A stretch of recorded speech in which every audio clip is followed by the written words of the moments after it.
ಹರಿವಾಯು ದೇವತಾ ಗುರುಭ್ಯೋ ನಮಃ. ವೈಶಾಖ ಮಾಸದ ಮಹತ್ವ ಹಾಗೂ ಅಲ್ಲಿ ಬರುವ ಹಬ್ಬ ಹರಿದಿನ ಆರಾಧನೆಗಳ ಬಗ್ಗೆ ಒಂದು ಸ್ಥೂಲ ಪರಿಚಯ.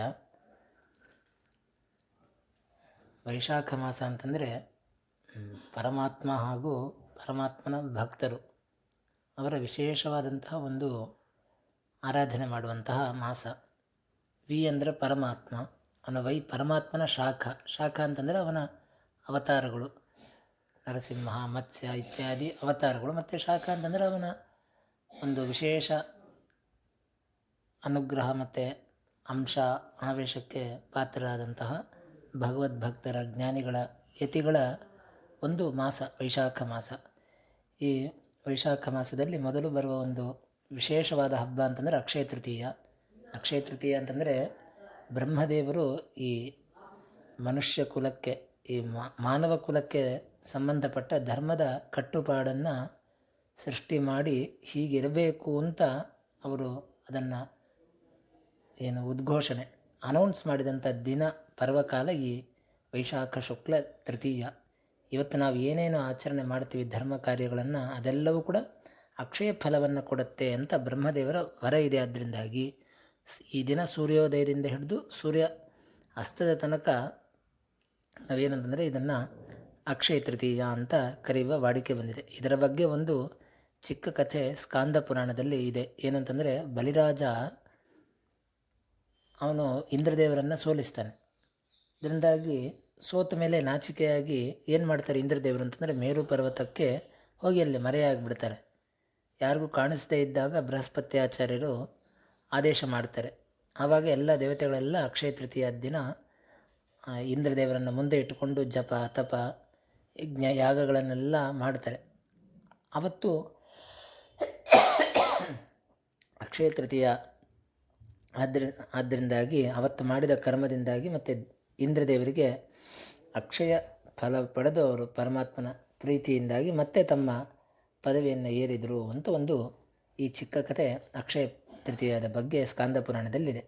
ಆದ್ದರಿಂದಾಗಿಯೇ ಇವತ್ತಿನ ದಿನ ಮುಹೂರ್ತ ನೋಡಬಾರದು ಅಂತಲೂ ಕೂಡ ಕೆಲವರು ಹೇಳ್ತಾರೆ. ಈ ದಿನ ಪೂರ್ತಿ ಶುಭ ಕಾಲ ಅಂತಲೂ ಹೇಳುವ ಒಂದು ವಾಡಿಕೆ ಇದೆ. ಆದರೂ ಕೂಡ ಉಪನಯನ ಇತ್ಯಾದಿಗಳನ್ನು ಮಾಡಬೇಕು ಅಂತಂದರೆ ನಾವು ಮುಹೂರ್ತವನ್ನು ನೋಡಿ ಮಾಡೋದೇ ಉತ್ತಮ ಪಕ್ಷ.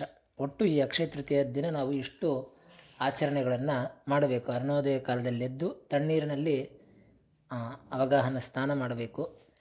ಮತ್ತು ಈ ದಿನ ನಾವು ವಿಶೇಷ ಜಪ ತಪ ಇತ್ಯಾದಿಗಳನ್ನು ಮಾಡಿ ಹೆಚ್ಚು ಗಾಯತ್ರಿ ಜಪ, 1000 ಗಾಯತ್ರಿ ಜಪ ಅಂತ ಆಚಾರ್ಯರು ಮಾಡಬೇಕು, ಉತ್ತಮ ಪಕ್ಷ ಅಂತ ಹೇಳಿದ್ದಾರೆ. ಅದರಿಂದಾಗಿ 1000 ಗಾಯತ್ರಿ ಜಪ. ಮತ್ತು ಮಧ್ಯಾಹ್ನ ಅವತ್ತಿನ ವಿಶೇಷ ಇನ್ನೊಂದು ವಿಶೇಷ ಅಂತಂದರೆ ವಿಜಯಧ್ವಜ ತೀರ್ಥರ ಆರಾಧನೆ.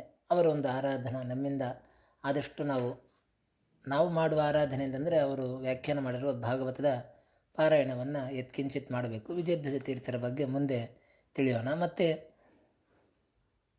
ಮುಂದಿನ ಅವತ್ತೇ ಇನ್ನೊಂದು ವಿಶೇಷ ಅಂತಂದರೆ ಪರಶುರಾಮ ಜಯಂತಿ. ವೈಶಾಖ ಶುಕ್ಲ ತೃತೀಯ ಅನ್ನೋದು ಪರಶುರಾಮ ಜಯಂತಿ. ಅವತ್ತಿನ ಸಂಜೆಯ ಹೊತ್ತು ಪರಶುರಾಮ ದೇವರು ಜಮದಗ್ನಿ ಋಷಿಗಳ ಪತ್ನಿಯಾದ ರೇಣುಕಾದೇವಿಯಲ್ಲಿ ಅವರು ಅವತಾರ ಮಾಡಿದಂತಹ ದಿನ. ಅದರಿಂದಾಗಿ ಅವತ್ತಿನ ದಿನ ನಾವು ಸಂಜೆ ಪರಶುರಾಮ ದೇವರನ್ನು ಪೂಜೆ ಮಾಡಿ ಪರಶುರಾಮ ದೇವರಿಗೂ ಕೂಡ ಅರ್ಘ್ಯವನ್ನು ಕೊಡಬೇಕು. ಕೆಲವು ಕೂಡ ಮಧ್ಯಾಹ್ನವೇ ಅರ್ಘ್ಯ ಕೊಡುವ ಒಂದು ಸಂಪ್ರದಾಯವೂ ಇದೆ. ಆದ್ದರಿಂದ ಅಕ್ಷಯ ತೃತೀಯ ಅನ್ನೋದು ಅಕ್ಷಯ ಫಲವನ್ನು ಕೊಡುತ್ತೆ. ಆದ್ದರಿಂದ ಅಂದಿನ ದಿನ ಬಂಗಾರ ಇತ್ಯಾದಿ ಲೌಕಿಕ ಪದಾರ್ಥಗಳನ್ನು ತಗೊಳ್ಬೇಕು ಅನ್ನೋದ್ರ ಬಗ್ಗೆ ಎಲ್ಲೂ ಪ್ರಮಾಣ ಇಲ್ಲ. ಅದೆಲ್ಲ ಈಗೀಗ ಇತ್ತೀಚೆಗೆ ಹುಟ್ಟುಕೊಂಡಿರೋದು. ಅಂದರೆ ನಮಗೆ ಅಕ್ಷಯ ತೃತೀಯ ದಿನ ಏನು ಮಾಡಿದರೂ ಅಕ್ಷಯ ಆಗುತ್ತೆ. ಆದ್ದರಿಂದ ನಮಗೇನು ಅಕ್ಷಯ ಆಗಬೇಕು? ನಾವು ಬರೀ ಲೌಕಿಕದಲ್ಲೇ ಬುದ್ಧಿ. ಆದ್ದರಿಂದಾಗಿ ಬಂಗಾರ ಅನ್ನೋದು ಬಹಳ ಬೆಲೆ ಬಾಳುವುದು. ಆದ್ದರಿಂದಾಗಿ ಬಂಗಾರ ತೊಗೊಂಡ್ರೆ ಅಕ್ಷಯ ಆಗುತ್ತೆ, ಮನೆಯೆಲ್ಲ ಬಂಗಾರದಾಗ್ಬಿಡುತ್ತೆ ಅಂತ ನಮಗೆ ಆಸೆ. ಇದು ನಮ್ಮ ಒಂದು ಕಲ್ಪನೆ, ನಾವು ಮಾಡ್ಕೊಂಡಿರೋದು ಅಷ್ಟೇ. ಅದು ಆಗಲಿ, ಅದು ಒಂದು ಸಾಧನೆಗೆ ಪೂರಕ ಅಷ್ಟೇ. ಆದರೆ ಅದೇ ಸಾಧನೆ ಅಲ್ಲ. ನಮಗೆ ಹೆಚ್ಚಿನ ಸಾಧನೆ ಅಂತಂದರೆ ಜಪ ತಪ ಹೋಮ ಪಾರಾಯಣ ಇತ್ಯಾದಿಗಳು ಮಾಡಿ ದೇವರ ಪುಣ್ಯವನ್ನು ಗಳಿಸಬೇಕು. ಅದು ಅಕ್ಷಯ ಆಗಬೇಕು. ಆದ್ದರಿಂದ ಇಂದಿನ ದಿನ ನಾವು ಹೆಚ್ಚು ಜಪ ಪೂಜೆಗಳನ್ನು ಮಾಡಿ ಅದರ ಅಕ್ಷಯ ಫಲವನ್ನು ಪಡೆಯುವಂತೆ ಆಗಲಿ ಅಂತ ದೇವರಲ್ಲಿ ಪ್ರಾರ್ಥನೆ.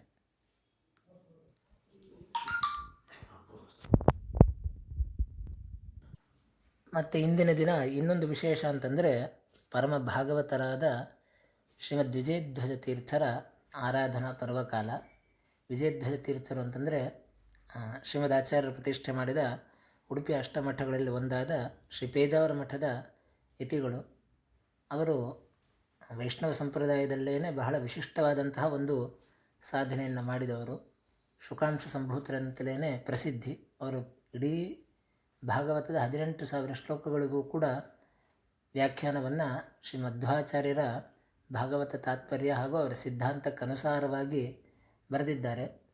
ಅವರ ಬಗ್ಗೆ ಬಹಳಷ್ಟು ಕಥೆಗಳು ಪ್ರಚಲಿತದಲ್ಲಿದೆ. ಆದರೆ ಅವರು ಬಹಳ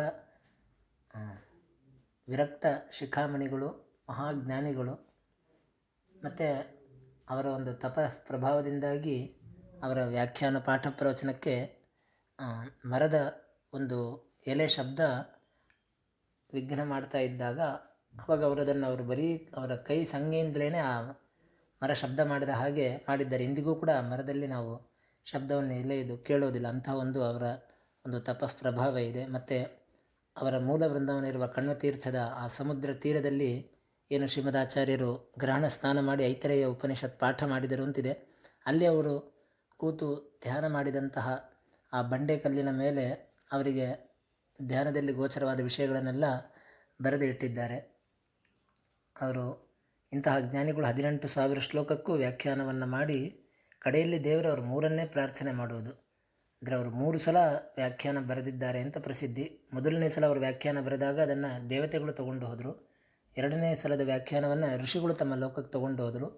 3ನೇ ಸಲ ಬರೆದಾಗ ಅದನ್ನು ಮನುಷ್ಯರಿಗೋಸ್ಕರ ಅಂತ ಬಿಟ್ಟಿದ್ದಾರೆ ಅಂತ. ಅದರಿಂದಾಗಿ ನಾನು 3 ಸಲ ಬರೆದಿದ್ದೇನೆ, ಇದರಿಂದಾಗಿ ದೇವರೇ ನೀನು ಪ್ರೀತನಾಗಿದ್ದರೆ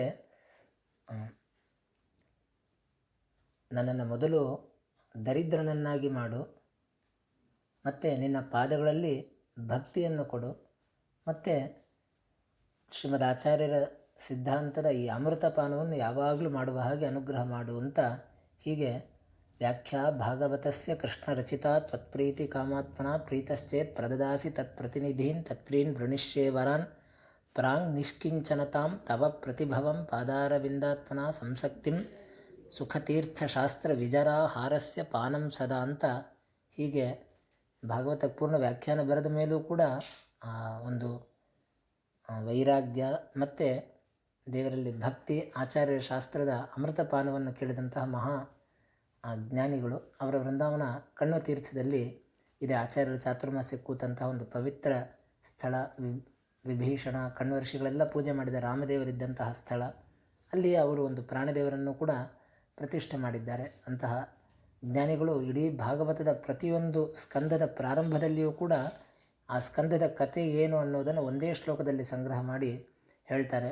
ಮತ್ತು ಅವರ ಪ್ರತಿಯೊಂದು ಅಧ್ಯಾಯದ ಪ್ರಾರಂಭದಲ್ಲೂ ಕೂಡ ಈ ಅಧ್ಯಾಯದಲ್ಲಿ ಏನು ಒಂದು ವಿಷಯ ಪ್ರತಿಪಾದ್ಯವಾಗಿದೆ, ಏನಿದರ ಟಾಪಿಕ್ ಅನ್ನೋದನ್ನು 1-2 ವಾಕ್ಯಗಳಲ್ಲಿ ಹೇಳ್ತಾರೆ. ಮತ್ತು ಅಲ್ಲಿ ಬರುವಂತಹ ಭಾಗವತೋತ್ತಮರ ಹೆಸರುಗಳಿಗೆ ವಿಶೇಷವಾದ ಅರ್ಥ, ಭಗವಂತನ ನಾಮಗಳಿಗೆ ವಿಶೇಷವಾದ ಅರ್ಥ, ಮಧ್ಯದಲ್ಲಿ ಧರ್ಮಶಾಸ್ತ್ರ ಶ್ಲೋಕಗಳು ಮತ್ತು ಆಯುರ್ವೇದ ಶ್ಲೋಕಗಳನ್ನೆಲ್ಲ ಉಲ್ಲೇಖ ಮಾಡಿ ಬಹಳ ಅದ್ಭುತವಾದಂತಹ ವ್ಯಾಖ್ಯಾನ ಭಾಗವತಕ್ಕೆ ಮಾಡಿದಂತಹ ಜ್ಞಾನಿಗಳು.